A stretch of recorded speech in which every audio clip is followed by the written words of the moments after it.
Nah itu. Ya. Nah kemudian berkaitan dengan kondisi orang jenazah ini, berarti apa? Kalau umpamanya orang kafir gimana? Orang kafir tidak ada pengurusan. Kalau dia orang kafir meninggal atau meninggal mati ya di tengah-tengah kaum muslimin, maka kita kuburkan. Tapi pertama kuburannya jangan di kuburan kaum muslimin. Itu yang Bapak harusnya bisa. Kedua, dikuburkan saja hanya untuk tidak memadaratkan manusia dikuburkan. Dikuburkan seadanya saja. Beliau kalau dikuburkan. Sebagaimana Nabi SAW mengatakan kepada Ali bin Abi Thalib, tatkala Abu Thalib bapaknya itu meninggal, qala ya Ali idhab fawari, wahai Ali, yaitu pergi dan kuburkan bapakmu. Ya kalau bukan kalau perintah Nabi nggak mau. Hanya melempar aja ke laut gitu kan. Karena memang tahu kondisinya apa, itulah keadaan Ali ya. Kepada bapaknya sendiri ketika tahu bahwa meninggalnya atau matinya di atas kekufuran, ya beliau mau tahu. Ya, maka dikuburkan saja. Seperti itu. Ini kondisinya. جمال الوجود بذكر الإله وتصفو الحياة بنور هدى جمال الوجود بذكر الإله وتصفو. Assalamualaikum warahmatullahi wabarakatuh. Alhamdulillah nahmaduhu wa nasta'inuhu wa nastaghfiruh wa na'udzu billahi min shururi anfusina wa sayyiati a'malina. May yahdihillahu fala mudilla lahu wa may yudlil fala hadiya lahu. Wa asyhadu an la ilaha illallah wahdahu la syarika lah. Wa asyhadu anna Muhammadan abduhu wa rasuluh. Allahumma salli wa sallim wa barik ala Muhammad Rasulullah wa ala alihi wa sahbihi wa man wala ba'd.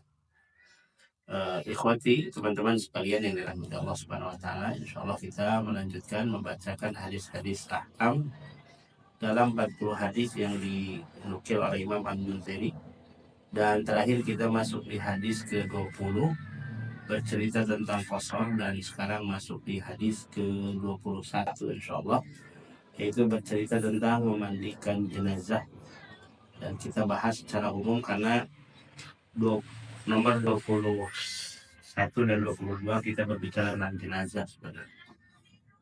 Dan kita bahas hadis ke-21 bercerita tentang memandikan jenazah, dan kita akan bahas secara umum tentang pengurusan jenazah secara ringkas ya. Apa yang dijelaskan oleh para ulama kita. Dan banyak buku saku yang menulis ya tentang ringkas bagaimana pengurusan jenazah, seperti yang masyhur dari Syekh Jibril rahimahullah ta'ala ya. Qala al-mu'allif rahimahullah ta'ala al-hadits al-hadi wal-ishrun an Ummi Atiyah radhiyallahu anha qalat lamma matat Zainab bintu Rasulillah sallallahu alaihi wasallam yani radhiyallahu ta'ala anha qala lana Rasulullah sallallahu alaihi wasallam igsilnaha witran thalathan aw khamsan waj'alna fil khamisati kafura aw syai'an min kafur فإذا غسلتنها فأعلمنني قالت فعلمناه فأعطانا حقوة فقال أشعرنها إياه أخرجه البخاري ومسلم. Hadis ke-21 yakni hadis Ummu Atiyah. Beliau radhiyallahu taala anha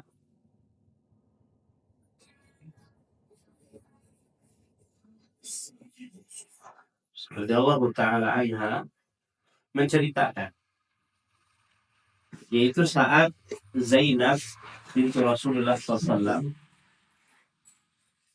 wafat, meninggal. Karena Nabi Shallallahu Alaihi Wasallam ditinggalkan oleh putra dan putrinya. dan yang tersisa dari putrinya yang hidup sepeninggal Nabi adalah hanya Fatimah. Ya. Zainab, Ummu Kulsum, kemudian Ruqayyah memang meninggal sebelum Nabi SAW meninggal. Seperti itu. Dan apalagi anak-anak yang laki-laki, Ibrahim dan yang lainnya pun meninggal. Qalat lama matat Zainab, saat Zainab wafat meninggal, ini bintu Rasulullah SAW, yaitu putrinya Nabi SAW. Qala lana Rasulullah SAW, maka Rasulullah SAW berkata kepada kami, yaitu kepada para sahabiah. Ini menjelaskan bahwa yang memandikan perempuan hukum asalnya adalah perempuan. Yang memandikan perempuan adalah hukum asalnya perempuan, kecuali suami istri. Kecuali suami istri. Ya. Jadi kalau anak perempuan juga, kalau bukan sama ibunya, sama perempuan yang lain. Seperti itu. Ini hadis Nabi SAW. Maka Nabi SAW mengatakan, iksilnaha witran salasan aw khamsa. Mandikanlah secara ganjil 3 atau 5. Menyebutkan. Jadi 3 kali atau 5 kali. Ini anjurannya. Yang wajib 1 kali. Yang jelas yang wajib 1 kali. Waj'alna fil khamisati kafur aw syai' min kafur. Dan jadikan di akhir cuciannya menggunakan air kafur atau sedikit tambahan air kafur barus.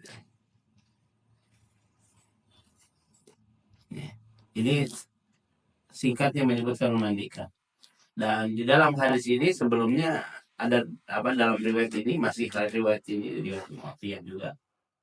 Itu masih perjalanan hadis ini juga disebutkan bahwa Nabi SAW mengatakan ibda'na bimayaminiha wa mawadi al-wudu. Ya, mandikan dengan dari sebelah kanan dan tempat-tempat wudu dulu diwudukan terlebih dahulu, seperti itu dalam hadisnya. Yes, tapi di sini diambil yang ringkasnya, yaitu diakhiri dengan kafur. Fa'idha ghasaltunna, saat kalian sudah memandikannya, fa'alimnani, beritahu kepadaku. Ya, disebutkan. Maka kami memberitahu kepada Nabi SAW, fa'aqana haqwa, maka Nabi SAW memberikan haqwa. Haqwa itu kain, ya, kain yang menjadi dasar bawahan. Ya, bawahan. Dan ini kemudian asyirna iyahu, diperintahkan untuk dikenakan, ya, dipakaikan, seperti itu, dimasukkan ke dalam kafan, ya, atau untuk memberikan dasar dari situ.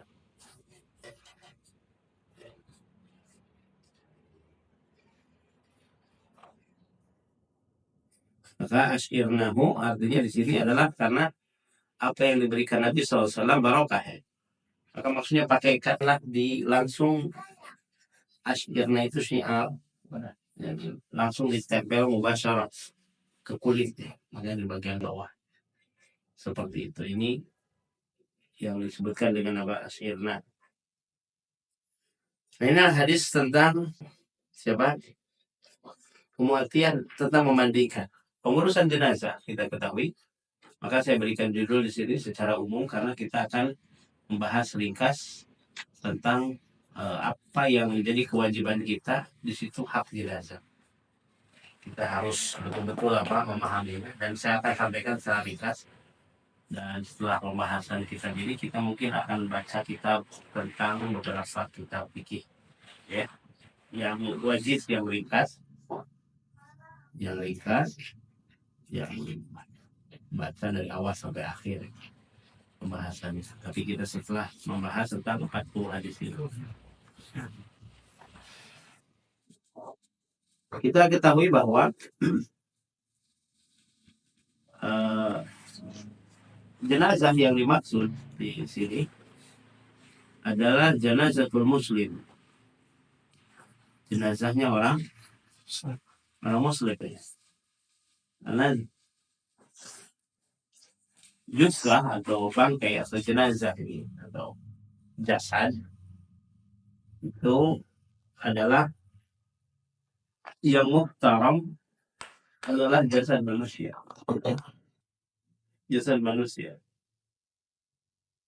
itu disebutkan karena ya jelas yang mengurusnya adalah manusia berakal dan dimuliakan hidup dan matinya, dan itu fitrah. Memuliakan manusia itu hidup dan mati itu adalah fitrah. Oleh karena itu agama apapun, bahkan dalam agama tertentu leluhur itu dijadikan sebagai batu sandaran. Ya kan? Jadikan batu sandaran. Maka memuliakan jenazah itu fitrah dan bagian dari kasih sayang yang terputus di tengah-tengah manusia, terlebih berkaitan dengan keluarga. Ya. Walaupun bukan keluarga, tapi diketahui memberikan pengaruh terhadap kehidupan manusia setelahnya. Harus dimuliakan. Maka dikenal di masyarakat itu ada yang disebut dengan para pahlawan. Ya. Pahlawan-pahlawan yang telah berjuang, seperti para pejuang dan yang lain, diakui. Dan itu adalah dimuliakan. Dan di dalam Islam sendiri, ya jelas yang namanya orang-orang yang berada dalam Islam itu ditetapkan haknya. Rasulullah SAW mengatakan hakul muslim al muslim sitfun. Hak muslim bagi orang muslimnya ada 6. Dalam sebuah riwayat disebutkan ada khamsun, ada 5. Di antaranya disebutkan di situ berkaitan dengan kondisi ini. Fa idza maridha fa'udhu, kalau sakit tengok. Ya. Kemudian wa idza mata fatba', kalau mati antarkan jenazah. Dan itu hak muslim. Hak muslim. Ketika mati diantarkan jenazah. Maka tajhiz al-janazah al-masyru' itu adalah min wajibatil muslimin. Mempersiapkan, mengurusi jenazah ya yang muslim itu adalah sesuatu yang disyariatkan dalam agama ini dan dimuliakan. Ya. Dan seorang muslim itu adalah muhtaramun hayyan wa mayyitan. Seorang muslim itu adalah dimuliakan, wajib dihormati hidup dan mati. Oleh karena itu tempat pekuburannya tidak boleh sembarangan. Jadi kita akan lewati nanti pembahasannya. Jelas dimuliakan. Makanya ada dalam Islam itu pengkhususan pengurusan jenazah. Seperti itu. Nah, ada orang kafir, maka tidak ada kemuliaan di sisi kaum muslimin tentang orang kafir ini. Di sini kalimatnya bukan berarti bahwa kita itu tidak ada toleransi, bukan. Tidak ada kemuliaan, yaitu tidak ada penghormatan secara agama di situ. Kita hanya berkaitan dengan humanis, kemanusiaan aja, berkaitan dengan manusia. Ya, ada yang disebut dengan hak-hak kemanusiaan yang kita harus jaga dengan orang-orang kafir. Ya, termasuk bercerita tentang toleransi, ya bukan berarti kita mengakui adanya kesamaan dengan agama lain. Jelas berbeda. Ya. Dan orang yang menganggap seperti itu, pura-pura menganggap toleransi, itu akan dibully sama orang kafir juga. Karena mereka tahu tentang hakikat beragama itu. Kenapa memilih agama berbeda? Ya karena memang beda. Kalau agamanya ada sama, ya kenapa pilih-pilih, tinggal gado-gado aja, campur-campur. Nah ini kadang-kadang sebagian orang muslim bahkan da'inya latah gitu. Kita harus kita perhatikan dan kita harus pahami tentang agama yang mulia. Jadi orang kafir itu adalah tidak ada penghormatan, kemuliaan dari sisi berkaitan dengan keagamaan, enggak ada. Yang ada adalah hanya sisi hak-hak kemanusiaan. Tidak boleh kita mendoliminya, tidak boleh mengambil haknya dan seterusnya. Adapun bercerita tentang memuliakan, mengagungkan, nggak bisa. Itu hanya hak bagi kaum kaum muslimin. Maka disebutkan di dalam hadis yang tadi, hakul muslim al muslim. Yang dimuliakan di situ. Tidaklah kita wasallim alaihi ketika bertemu ucapkan salam dan seterusnya. Ya, ini tentang hak-hak muslim harus ditunaikan. Maka jasad seorang muslim yaitu muhtaram, hayyan wa maitan, dimuliakan hidup dan mati. Oleh karena itu Islam mengajari kita tentang bagaimana menghadapi keadaan kaum muslimin. Ketika kaum muslimin itu dalam keadaan sehat, ya maka amalah kita sesuai dengan apa yang diperbuat. Ya. Dan terus hak-hak itu wajib untuk kita tunaikan seperti kaum muslimin. Ya, dan kita wajib mencintai mereka. Dinan, wajib mencintai mereka dalam bentuk keagamaan, din sebagai agama, ibadah. Jadi mencintai kaum muslimin itu adalah ibadah yang sangat besar. Ini harus kita perhatikan ya. Mencintai kaum muslimin itu adalah ibadah yang sangat besar.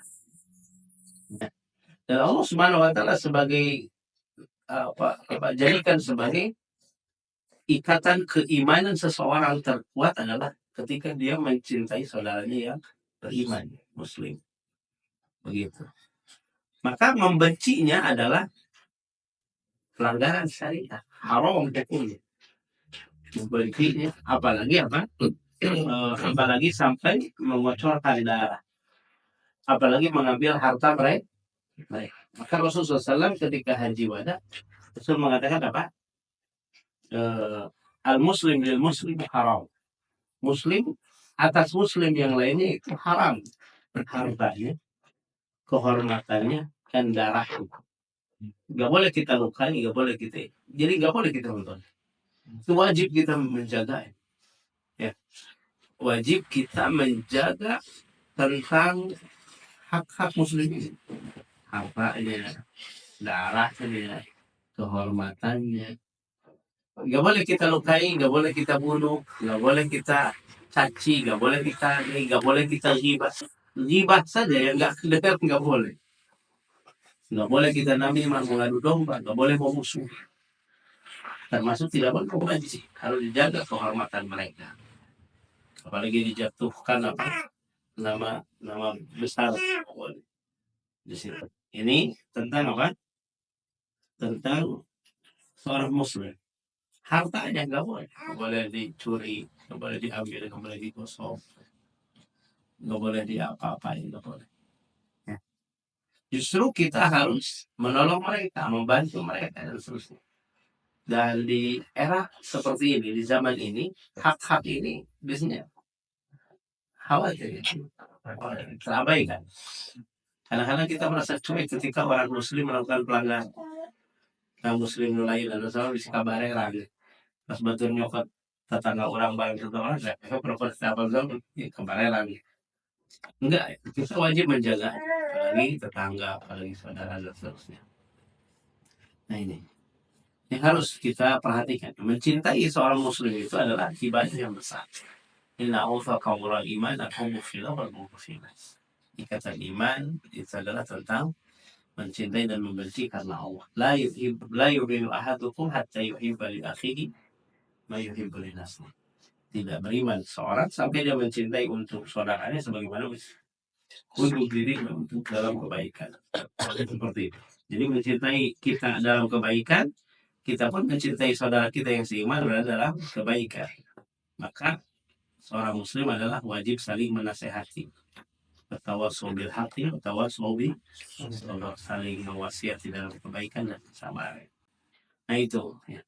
Nah kemudian berkaitan dengan kondisi orang jenazah ini, berarti apa? Kalau umpamanya orang kafir gimana? Orang kafir tidak ada pengurusan.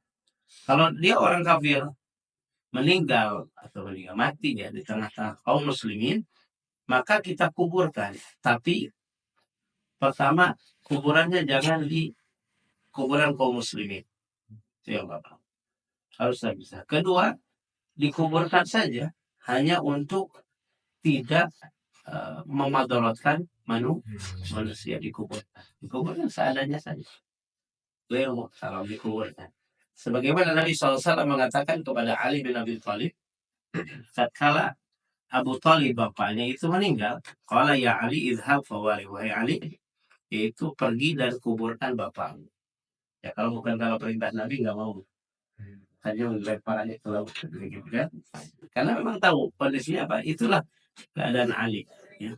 Kepada bapaknya sendiri ketika tahu bahwa meninggalnya atau matinya di atas kekufuran, ya beliau tahu ya, maka dikuburkan saja seperti itu. Ini kondisinya. Sedangkan bagi kaum muslimin enggak di situ. Bahkan ya kondisinya ketika sudah meninggal, ya kalau sebelumnya kita menengoknya dan seterusnya dan yang lainnya itu adalah bahasannya lain. Tapi walaupun kita bisa sampaikan hari ini, seluruh manusia selama masih hidup kita boleh menengoknya. Kalau orang beriman karena keimanannya, kalau orang kafir adalah untuk didakwahi. Jadi kalau mau ada orang mukmin yang sakit biasa ataupun parah, kita tengok karena hak sebagai seorang mukmin dan menguatkan agar mereka kokoh dalam keimanan.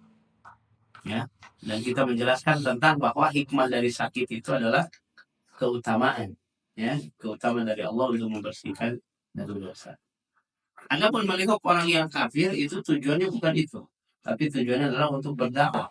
Siapa tahu di akhir hayatnya orang tersebut mengucapkan 2 kalimat syahadat, sebagaimana Nabi SAW menengok salah seorang anak orang Yahudi yang dia dalam sakit parah, kemudian minta izin sampaikan dan minta izin berdakwah, sampaikan. Kemudian ketika memang mengucapkan 2 kalimat syahadat, maka kata Rasulullah SAW, ini adalah sudah hak kami. Maka anak itu diurus oleh Nabi dan para sahabat karena meninggal dalam keadaan masuk Islam. Seperti itu. Ini kondisi kalau orang yang dalam posisi sakit, siapapun. Karena ya kita mencintai manusia itu agar mereka masuk Islam. La yahdiyallahu bika rajulan khairun laka min humri na'am. Allah memberikan hidayah kepada seorang dengan sebab kita itu lebih baik daripada unta. Kemudian ketika sudah yakin bahwa orang ini sudah meninggal, kalau orang kafir tadi langsung dikuburkan, ya tidak mesti diinikan langsung dengan pakaiannya dan seterusnya, jadi dengan kasurnya dikuburkan saja begitu ya, seperti itu, digali kemudian dikuburkan. Adapun orang muslim ketika sudah yakin berada dalam kematian, umpamanya hari ini sedang dites dan apa ya dengan cek seperti itu, yakin, maka dalam kondisi seperti itu biasanya orang meninggal itu adalah matanya terbelalak naik ke atas. Karena Nabi SAW mengatakan inna ruha idza qubida tabi'ul basar. Ruh itu ketika dicabut maka mata akan mengikutinya. Dicabutnya ruh tersebut maka mata terbelalak. Jadi ketika sudah yakin meninggal maka matanya segera ditutup. Itu disunahkan, jangan dibiarkan terbelalak, tertutup, harus ditutup. Ya, karena dia sudah tidak bisa lagi menutup matanya. Ya, jadi orang yang sudah meninggal kan bisa terbelalak lagi kan. Dalam kecil plus maut kan riuh, gitu kan. Maka kita bantu, itu bagian dari kita menolong membantunya untuk mengekmaskan. Ya. Seperti itu. Dan itu adalah sesuatu yang disunahkan. Kemudian istilahnya di mulutnya dijaga supaya tidak mangap juga terjaga, dan jenggotnya diikat, ya seperti itu. Ini kondisinya untuk menjaga. Ini kondisi kalau rumahnya sudah yakin. Kemudian setelah itu ditutup dengan kain atau dengan apa saja yang menutup seluruh jasadnya. Jadi jangan dibiarkan terbuka gitu. Ditutup langsung. Dan kita subhanallah, kita sudah memang terbiasa begitu meninggal sebelum dimandikan udah ditutup, kemudian ditutup dengan kain. Pakai samping kalau gitu kan. Pakai kain apa saja. Kalau di perjalanan di hutan atau di jalan di mana nggak ada kain di situ, tutup aja pakai daun pisang seperti. Jadi jelas disunahkan untuk ditutup seperti itu. sebelum apa diurus berikutnya. Sebelum diurus berikutnya. Ini sesuatu yang harus kita perhatikan. Ini tentang apa? Kondisi di awal. Jadi kita harus tahu. Ketika di awal kita harus tahu bahwa itu pengurusan. Itu tuh, nggak boleh lupa. Kemudian berikutnya adalah persiapan untuk dimandikan. Tapi bagi keluarga yang ditinggal mayit, di situ ada 2 kewajiban yang harus ada mereka lakukan, atau 3 kewajiban. Kewajiban yang pertama adalah dia harus bersabar akan musibah itu, karena itu termasuk musibah. Walanabluwannakum bisyai'in minal khawfi wal ju'i wa naqsin minal amwali wal anfus. Jadi dikurangi jiwa, jadi diwafatkan saudara orang-orang yang tercinta di dunia ini, orang-orang yang baik kepada kita diwafatkan. Di situ itu adalah harus harus diterima, terutama Allah itu dengan sabar dan lapang dada. Sabar seperti itu. Dan disebutkan oleh Rasulullah SAW, innama sabru inda sidmatil ula. Sabar itu ketika ketika awal tiba. Ketika awal tiba, maka disitulah kunci awal sabar. Ya, as-sabru inda sidmatil ula. Yang kedua adalah, yang wajib itu adalah mengucapkan innalillahi wa inna ilaihi raji'un. Istirja. Kemudian membaca doa, Allahumma ajurni di musibati wa khulub li khairan minha. Ya Allah, berikan pahalanya dari musibah ini dan ganti dengan yang lebih baik. Nah, seperti itu, ganti yang lebih baik, ya itu pasti Allah akan mengganti yang lebih baik, itu pasti. Dan orang ketika musibah, kenapa dikatakan pasti? Karena di situ adalah apa? Karena di situ adalah orang yang sedang terkena musibah berdoa, itu masya Allah. Karena orang berdoa seperti itu karena terbukti pertama keyakinan sabar. Kalau dikatakan di dalam ayat itu ma'asaba bi musibatin illa bi idznillah, wa yu'min billah dan tahu. Kalau ungkapnya huwa fi rajul tusibuhu musibah fa ya'lam anna min dillah fa yasbir wa yusallim. Ya. Itu tentang tidak ada musibah kecuali atas izin Allah. Dia tahu ini adalah ketetapan Allah. Maka dia bersabar dan berserah diri kepada Allah. Dan dia tahu bahwa ini adalah datang dari Allah Subhanahu wa taala. Maka orang yang berdoa itu adalah bukti tentang kesabaran. Allah mengatakan wabasyiris sabirin alladzina idza asabatuhum musibah qalu inna lillahi wa inna ilaihi raji'un. Maka berikan kabar gembira orang yang bersabar, yaitu ciri orang bersabar itu ketika ditimpa musibah, maka itu mengatakan apa? Inna lillahi wa inna ilaihi raji'un. Maka ketika Zainab ini sebelum ini putrinya meninggal lebih dulu, cucu Nabi.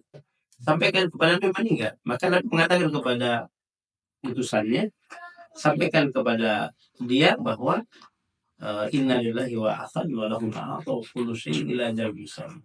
Sesungguhnya Allah yang memberi, Allah yang mengambil. Segala yang Allah ciptakan udah ada jatah waktunya, berakhir. Tasbir, kewajiban kita bukan bertanya-tanya tentang ketetapan Allah, bukan. Bersabarlah atas ketetapan Allah dan mintalah pahala. Itu kewajiban kita. Tasbir wa tahtasib. Jadi bersabar. Maka Nabi menasihati orang yang sedang di kuburan, bermerita. Ilaika anni fa innaka lam tusib. Kata orang tersebut, ya, nyahlah. Kamu kan gak ngerasain apa yang saya rasakan kan. Padahal Nabi menasihati apa? Tasbir wa tahtasib. Kemudian baru diberitahu kepada orang tersebut bahwa yang tadi menasihati adalah Rasulullah. Langsung pergi sudah ditahari gitu. Perempuan itu. Oleh karena itu perempuan itu adalah sebagian ulama menyebutkan makruh, bahkan sebagian mengharamkan untuk ziarah kubur atau mengantar kuburan. Karena tadi beratnya menahan musibah tadi. Ya dinasihati Nabi, bayangin. Dinasihati Nabi aja dia mengatakan ilaika anni fa innaka lam tusib bi musibati. Sudahlah, jangan urusi aku. Kamu kan nggak kena musibah sebagaimana. Padahal yang nasihatnya apa? Maksud qadarullah dia nggak menatap ke belakang. Karena apa? Beratnya musibah. Dan di situ salah satunya makruh. Perempuan itu seperti itu ya. Tidak. Makanya kalau perempuan ketika suaminya meninggal, orang tua meninggal, kadang-kadang ngajak perempuan. Ya. Dan kita kemarin menyaksikan ya, ketika ada suaminya meninggal, apalagi mendadak dan belum sampai ke rumah meninggalnya, tinggal 10 meter lagi ke rumahnya, meninggal, turun dari motor meninggal, gitu kan, seperti itu. Dan kita sampai nunggu di situ, sampai nunggu nggak sadar aja istrinya itu. Ya, mencinya masa dirawuh helang gitu kan. Ya, ayam dirawuh helang kan, adalah seuah. Itu pada seperti itu perempuan. Dan bisa jadi ketika sampai di kuburnya pun dia malah termenung di depan kuburan. Seperti itu. Makanya Nabi SAW melarang untuk apa? Mengantarkan jenazah perempuan itu. Nuhina natba'al jenazah walam yusam alaih. Walaupun larangannya tidak patok haram. Tapi larangannya dikaitkan dengan khawatir tidak sanggup. Apalagi di tengah-tengah kerumunan laki-laki, kemudian dalam kondisi seperti itu kan menjadi fitnah. Seperti itu. Di samping kena musibah, kayak musibah gede kan lebih parah. Itu diantaranya. Itu disebutkan di dalam syariat kita. Jadi, kemudian yang ketiga, kewajiban kita itu adalah menghindari dari hal-hal yang sifatnya niat. Niat itu meratap. Meratap teh, nanti bahasa orang ini. Meratap teh. Ya meratap lah. Apa meratap bahasa Sunda? Jadi secara fisik memukul wajah dan seterusnya. Kemudian merobek baju sampai kemana-mana gelupatan ajelet-ajeletan kan gitu nih alatnya. Antara orang niaha tersebut adalah dia ngumpulin orang, sok ngumpulkan dan dulu orang teh bager sok minta doa, minta naon. Kumpulkan seperti itu. Itu bentuk adalah niaha. Seolah-olah penyesalan yang sangat mendalam yang tidak bisa terobati begitu, seperti itu. Ini kondisinya. Makanya bab orang ditinggalkan yang paling besar adalah musibah terbesar adalah ketika meninggalkan Nabi SAW dan para sahabat. Makanya Umar bin Khattab pun, atau riwayat salah seorang sahabat itu, dia menghunus pedang kalau mengatakan Nabi meninggal saya tebas lehernya. Ya karena saking bebannya berat musibah. Itu diantaranya. Nah itu kewajiban kita orang yang keluarga yang ditinggal meninggal atau karena hal tersebut. Kemudian disebutkan setelah itu adalah apa yang menjadi hak jenazah dari kita. Ada 4 hal yang menjadi hak mereka dan itu fardu kifayah bagi kita, wajib kifayah.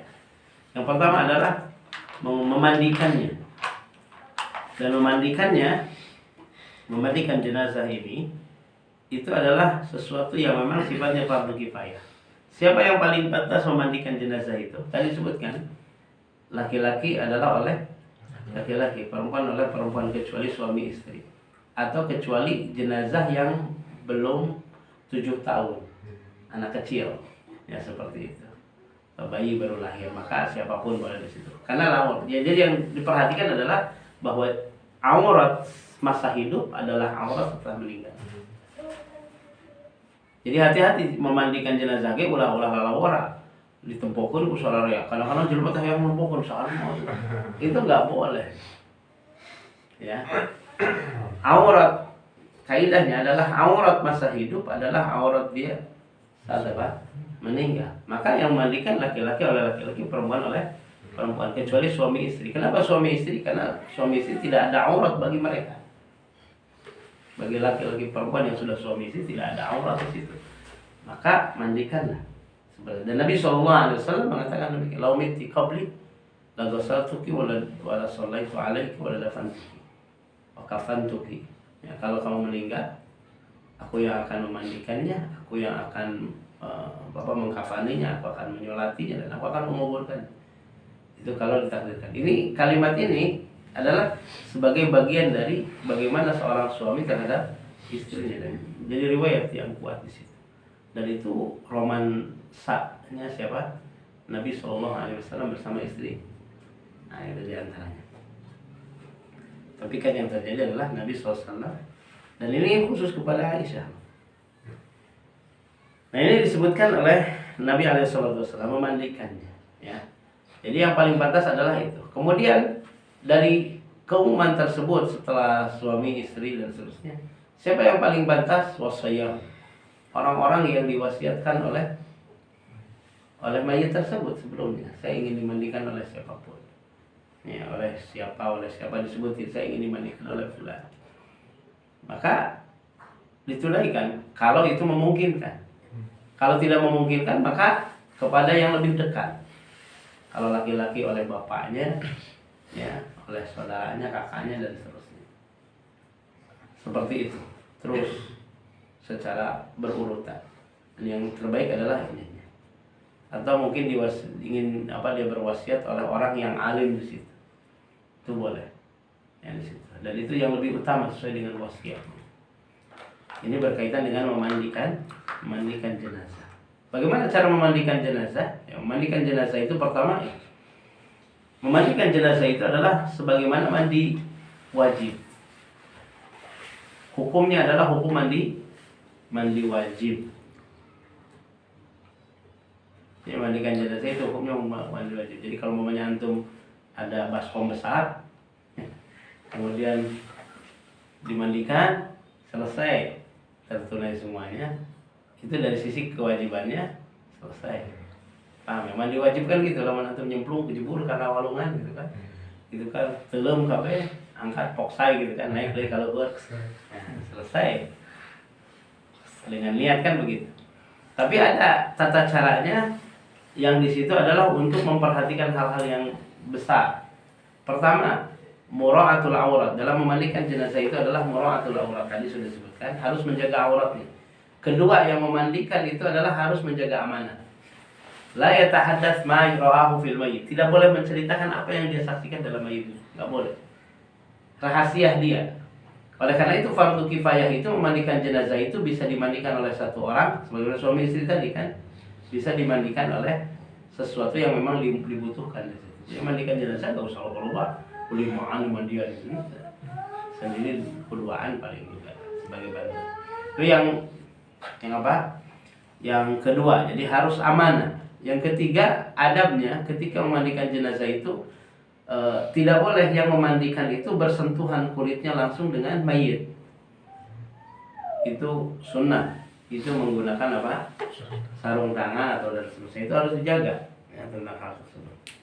Kemudian yang keempat yang harus diperhatikan adalah memperhatikan tentang najis, kotoran, ya, kotorannya.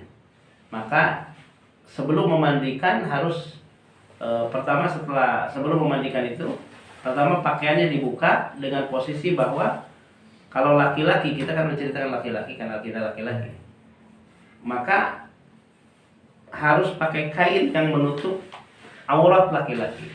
Kalau perempuan tertutup dari dada sampai ininya, sampai lututnya. Oleh perempuan lagi kan seperti itu. Dan di situ dan dimandikan. Jadi auratnya tadi harus terjaga. Yang kedua adalah najis. Maka ketika sudah dibuka bajunya, auratnya tertutup, kemudian dibersihkan tempat keluarnya najis. Bersihkan. Kalau mamanya pakai gayung, ya pakai gayung. Nah di sini para ulama mutaakhirin memberikan apa ijtihadnya, dinaikkan bahu mayit sedikit agak setengah duduk ya. Kemudian agak diurut perutnya dengan pelan untuk apa? Mempermudah bila ada sisa kotoran cepat keluar. Seperti itu. Setelah yakin di situ baru diguyur, dibersihkan. Karena kita sudah pakai apa? Sarung tangan tadi. Bersihkan, kalau ada kotoran dibersihkan sampai betul-betul bersih. Seperti itu. Ya. Ketika kondisinya seperti itu tanpa melihat kita. Karena tertutup apa? Kita tidak boleh melihat apa aurat walaupun dia mayit. Seperti itu. Dan insyaallah Allah Subhanahu wa taala Maha tahu tentang kita. Nah, setelah itu adalah apa? Berikutnya adalah lihat tentang hal-hal yang disunnahkan. Apabila umpamanya laki-laki yang kumisnya panjang, maka kalau bisa dipotong. Kukunya panjang, dipotong. Ya, seperti itu. Dan seterusnya dibersihkan. Kalau rambutnya nggak usah. Kalau rambutnya walaupun panjang nggak usah.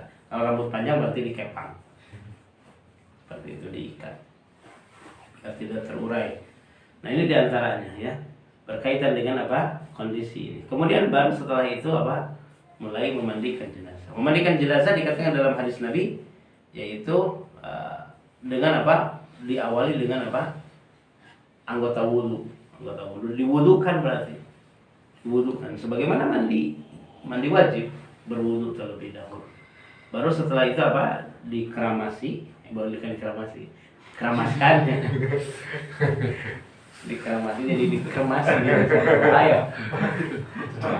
Ayo. Dari tokapologi. Dibasuh kepalanya, dikeramas. Gitu. Kemudian biasa pakai ini. Dipersiapkan airnya apa? Dipersiapkan airnya dengan pertama air bercampur dengan sabun langsung, atau air yang bercampur dengan apa? Daun bidara. Kemudian satu ember lagi air berkaitan dengan kapur barus. Dipersiapkan. Cucian pertama bisa jadi air apa? Polos ya. Seperti itu. Kemudian pakai sabun. Sebagaimana tadi disebutkan dari kepala ya. Kemudian pakai sampo ya. Kemudian termasuk jenggotnya dikumpah, dibersihkan, dicuci, dimandikan.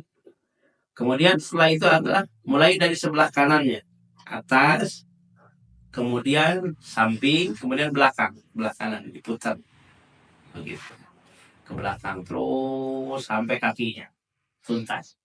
Baru setelah itu sebelah kirinya.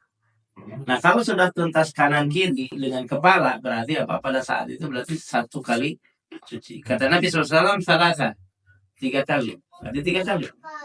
Ya. Nabi mengatakan al-khamsan atau 5 kali. Kalau 3 kali berarti apa? Mandi, kemudian pakai sabun, kemudian apa? Pakai sabun, pakai bidara dicampur. Kemudian setelah itu apa? Pakai kapur barus. Begitu.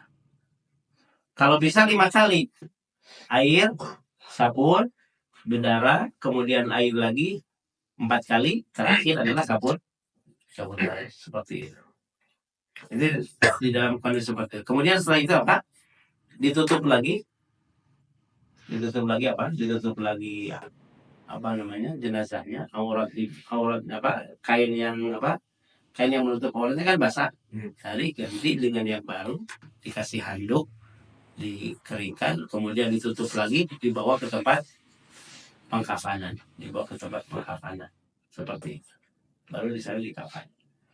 Nah ini kondisinya. Kemudian adabnya bagi orang yang memandikan, dia disunahkan mandi. Disunahkan apa? Mandi seperti itu. Walaupun sebagai orang yang riwayatnya adalah dhaif. Kita salah kualitas ya. Jadi orang yang memandikan seperti itulah memandikan jenazah. Dan itu kita bisa sendiri ya. Sebagaimana dalam hadis ini. Paham nggak? Gitu. Kemudian setelah itu adalah dikafani. Mengkafani disebutkan Nabi SAW dikafani dengan 3 helai kain, tanpa komis, tanpa imamah. Nabi SAW tidak menggunakan ini, langsung kain itu jadi kain. Jadi hukum asal apa mengkafani itu adalah membungkus dengan kain. Dan kain kafan itu adalah disunahkan adalah berwarna putih. Nabi SAW menyebutkan dalam perintahnya bahwa pakailah pakaian yang putih dan kafani adalah dengan yang putih. Seperti itu. Ini bagi kita, bagi laki-laki, kain kafan. Dan boleh kain kafan bukan dengan warna putih, boleh. Tergantung adanya kain tersebut. Karena yang intinya adalah bukan putihnya, intinya adalah kafannya. Ya, antum umpamanya dikafani dengan kain batik nggak apa-apa. Cuma tidak sesuai dengan apa? Tidak pas dengan sunnah Nabi. Jadi momennya karena kita senang apa? Kainnya batik, diwasiatkan kapan saya mau pakai batik lah gitu kan, seperti nggak apa-apa. Seperti itu. Dibungkus pakai juga samping mereka. Jadi nggak bakal horor lagi. Karena apa? Karena kita harus Nusantara kan. Yang Nusantara gitu. Membanggakan budaya kayak gitu. Pakai batik atau pakai kain ini, kain tenun mana yang dari Sumatera itu. Seperti itu yang dari Papua. Itu boleh kain kapan. Ya. Tapi yang sunnahnya apa? Yang berwarna putih. Kemudian bungkusan terakhir itu disunahkan yang belang bergaris. Bergaris. Nabi SAW memintakan untuk apa? Dan Nabi SAW dikafani dengan ujungnya apa? Kain bergaris Yamaniyah, Suhuliyah. 13 tadi. Jadi bungkus ya. Ini tidak terus terang. Putih, kemudian terakhir adalah dengan apa? Ini. Makanya kalau mamanya yang pernah ihram, kain ihramnya jadikan kain kafan nggak masalah. Bukan wah kain ihramnya ini barokah bakal jadi ini. Ya, enggak dipakai kain kafan lu tetap aja. Tapi maksudnya kain ihram itu boleh dijadikan kain kafan seperti itu. Dan kain ihram itu dengan menggunakan kain kafan pun boleh gitu. Jadi kalau maunya untuk ihram terus bawa kain kafan boleh gitu. Terus langgar itu panas. Nah itu diantaranya ya. Tentang apa? Laki-laki 3 helai, perempuan 5 helai. Pakai kami gomis ya, pakai apa dibikin baju kurung boleh, tanpa baju kurung pun boleh. Karena Nabi SAW tidak menggunakan apa baju kurung. Nabi SAW langsung dibungkus. Itu disebutkan oleh para ulama seperti itu. Tapi memang di ulama mazhab dibikinkan baju kurung agar lebih mudah tertutup badannya dan seterusnya. Kemudian menggunakan kapas boleh, tapi bukan sesuatu yang tertutup. Boleh. Terlebih kalau di situ untuk menutupi tadi lubang najis. Ya, yang paling besar adalah di bagian kubur ataupun dubur itu. Apakah ditutupi semuanya dengan kapas? Ya, tidak. Apakah yang bolong-bolong ini ditutupi? Juga tidak termasuk yang ini, tapi boleh tidak termasuk yang langgar itu banyak kapas. Kemudian dikasih minyak wangi kalau laki-laki di situ, kasih minyak wangi untuk hal tersebut. Nah ini berkaitan dengan apa? Mengkafani. Paham ya? Kemudian mengkafani itu 3 lapis dibiarkan dengan kain panjang sehingga bisa diikat di kepala dan kaki. Dan tujuannya agar tidak lepas. Ya. Sehingga tidak lepas. Dan nanti ketika dikubur, ikatan itu dibuka walaupun tidak dicopot. Dibuka saja.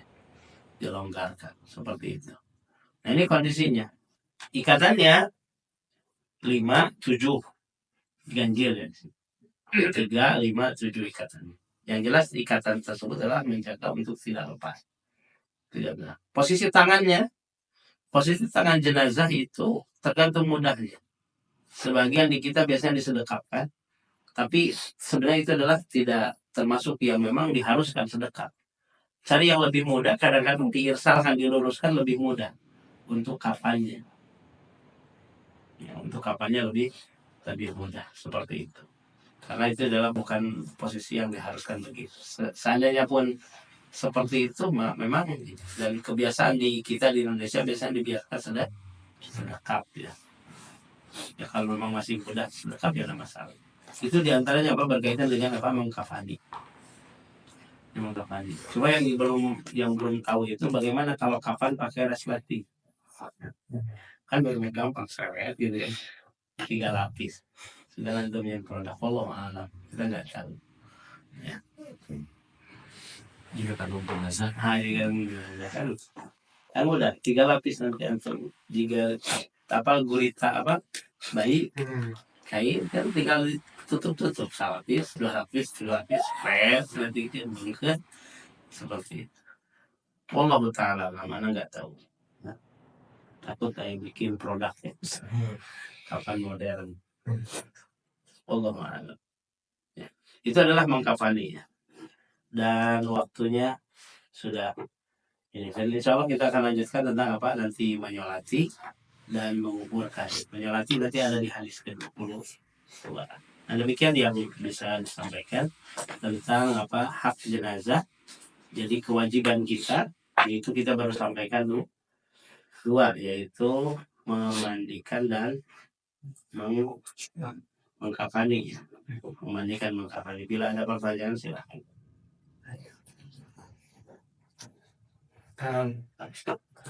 Sering doa jazakumullah khairan kepada Ustaz atas ilmunya yang disampaikan. Baik, untuk selanjutnya kami buka sesi tanya jawab. Apabila ada yang ingin bertanya, dipersilakan.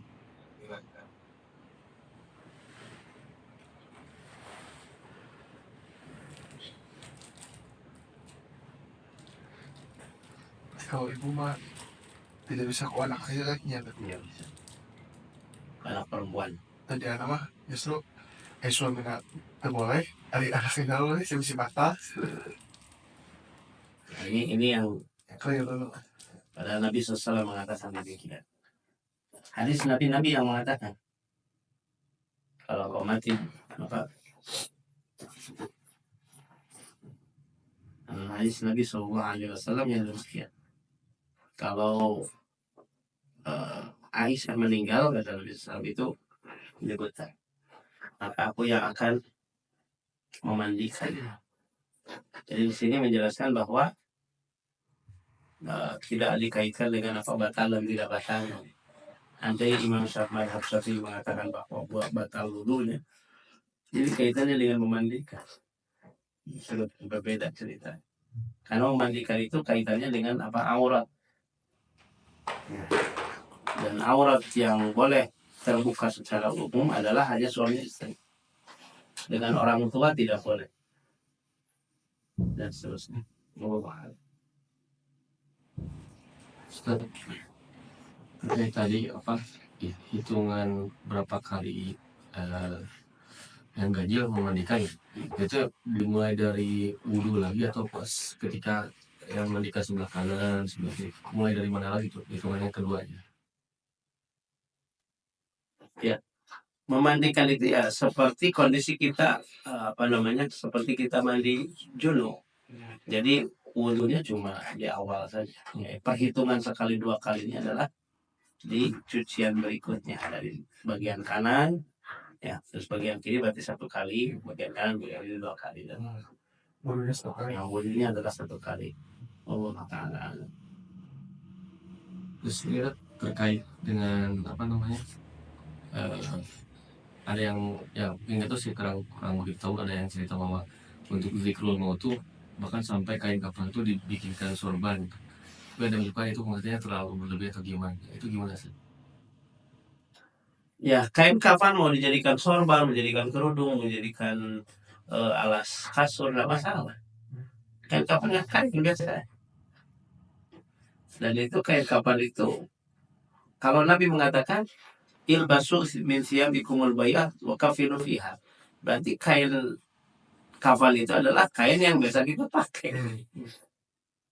Dan itu mengingat kematian itu bukan melihat kainnya, yaitu mengingat bahwa kematian itu pasti datang. Seperti itu. Makanya ketika disebutkan orang supaya mengingat kuburan, nggak kubur, nggak boleh kuburan itu, nggak ada ceritanya begitu. Bukan begitu cara mengingat kematian. Mengingat kematian itu adalah ketika kita ziarah kubur, tudzakir kubur mau ziarah kubur, cuma itu kuburan. Tegurunya alias kuburan seperti itu. Termasuk hal-hal yang sikapnya la faidata fihi, tidak ada kaitan faidahnya dengan itu dan seterusnya.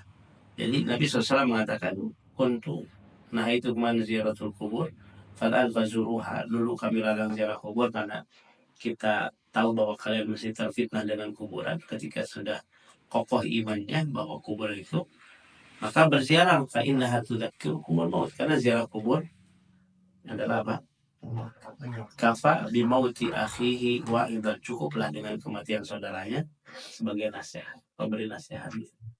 Jadi begitu. Jadi yang namanya kain kafan mau antum dijadikan sebagai sorban, imamah, atau jadi sarung. Jadi sarung kain bawah gitu kan. atau kain ihram, kan boleh. Dan kain kafan itu bukan jenis yang termurah. Antum pakai kain kafan yang pakai kain dari Toyobo, dari apa juga nggak masalah gitu kan kain kafan. Paham ya? Tidak bercerita tentang jenis. Bahkan Nabi SAW menggunakan apa?